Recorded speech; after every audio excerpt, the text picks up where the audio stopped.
Hello, Judy Gunn from Perth in Western Australia, and today is day 9? Yeah, day 9, Tuesday. So today is, if you were to start your own organisation to help people, a certain cause, who would it be and why? Let your passion shine through. Okay, so ever since my children were in primary school, well, it was while they were in primary school, we had a sponsored child. She was from Kenya and her name was Mabora. And we wrote letters and sent photos backwards and forwards to her for many, many years. Back then you could sponsor them until they turned 16. And then we did sponsor her all the way through. And then she became a teacher, which was really lovely. And I lost contact with her after that. But her coming from Kenya, we used to get a lot of information from Kenya. And one of my other girlfriends also had a sponsored child. And when her marriage broke up and she got some money from the settlement, she decided she was going to go to Africa and meet her sponsored child. I was so excited for her. So I said, get a video camera and take photos and, you know, get as much information as you can, which she did.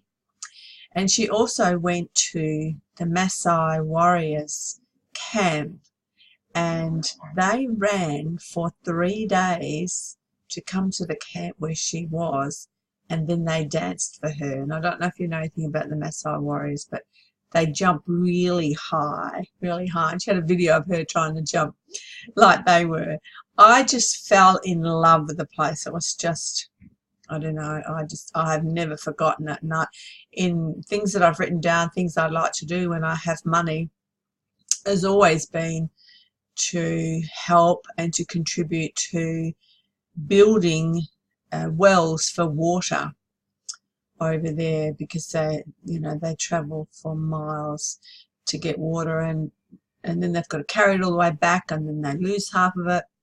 And yeah, they do it every day. They've got to go back and forth to this well, or some of the places aren't really nice. The water's terrible.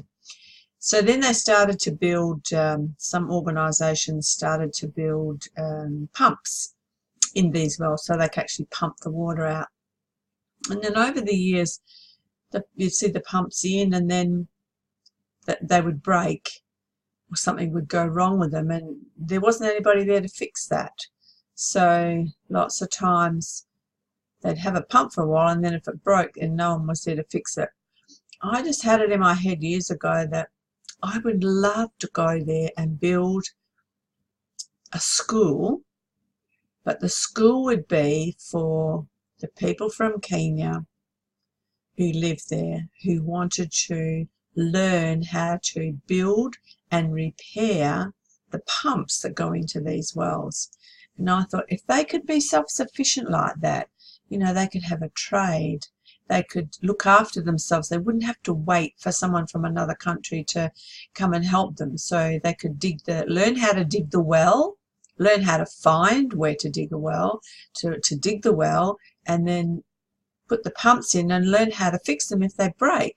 So they would always have this supply of water. And I just, over the years I've watched this, but there is organisations, I believe, that are doing that sort of thing. But I'd really love to see a school built over there. I think that would be just fantastic for the young kids to, you know, go to school and go there and learn. And they don't have to particularly learn all the core subjects that we get taught that are practically useless, half of them. But if they got taught the mechanics of a pump and all the pieces that went together, that they would learn really fast how to do it.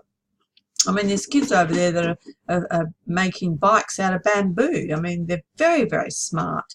Just because they don't go to school doesn't mean that they're not smart and they don't have creativity. So yeah, that I would just love that, to have a school there, to see all the kids go there, and you know, even if they left there and they went somewhere else, they would have that skill, and they could teach other people, and they could make, I mean, if they can make a pump and look after it, they can make other things mechanical as well. So I I would really love to be involved in something like that. So that would be an organisation I would love to get behind and really have it make a difference over there. So that's my video for today. See you tomorrow.